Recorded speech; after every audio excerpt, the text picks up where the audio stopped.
Fil-jum tas-Sibt sar summit f'Pariġi bejn mexxejja tal-Partiti Soċjalisti u Soċjalisti Demokratiċi, Prim Ministri u mexxejja oħra li qegħdin f'koalizzjonijiet tal-Gvern. Dan kien organizzat mill-President Franċiż François Hollande fejn kien diskuss fid-dettall il-programm tal-Kummissjoni Ewropea li jmiss. Preżenti għal dan is-summit kien hemm il-Prim Ministru Malti Joseph Muscat fejn spjega n-numru ta' deċiżjonijiet li ttieħdu. Ħadna numru ta' deċiżjonijiet. L-appoġġ għal Jean-Claude Juncker biex jisir il-President tal-Kummissjoni Ewropea, l-appoġġ għal Martin Schulz biex jisir President tal-Parlament Ewropew.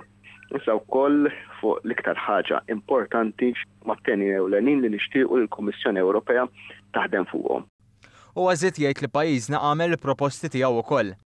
Aħna bħala Malta għamilna l-proposti tagħna u hemm bil dwar il-proposti tagħna li kienu kolħut minnhom proposti ta' pajjiżi oħra, ġifieri l-Kummissjoni Ewropea l-ġdida tiffoka fuq il-ħolqien tax-xogħol, fuq l-enerġija u fuq politika komuni dwar l-immigrazzjoni.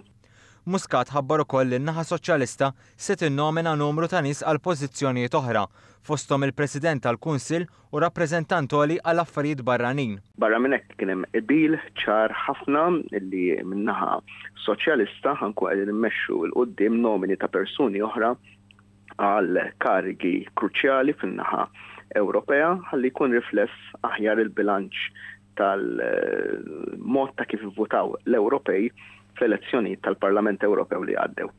Dan li ġie diskuss f'dan is-summit informali kif se jkun rifless fil-laqgħa li jmiss tal-Kunsill Ewropew? Għandna pożizzjoni komuni. Għandna pożizzjoni komuni ġifieri nhar il-ħamis u l-ġimgħa li ġejjin mhux ħammorru f'dan il-każ 8 jew 10 pajjiżi jgħidu affarijiet forsi differenti. Imma hemm blokk ċar fejn irid jimmira dwar id-direzzjoni li nixtiequ lill-Kummissjoni Ewropea tieħu għal 5 snin li ġejjin.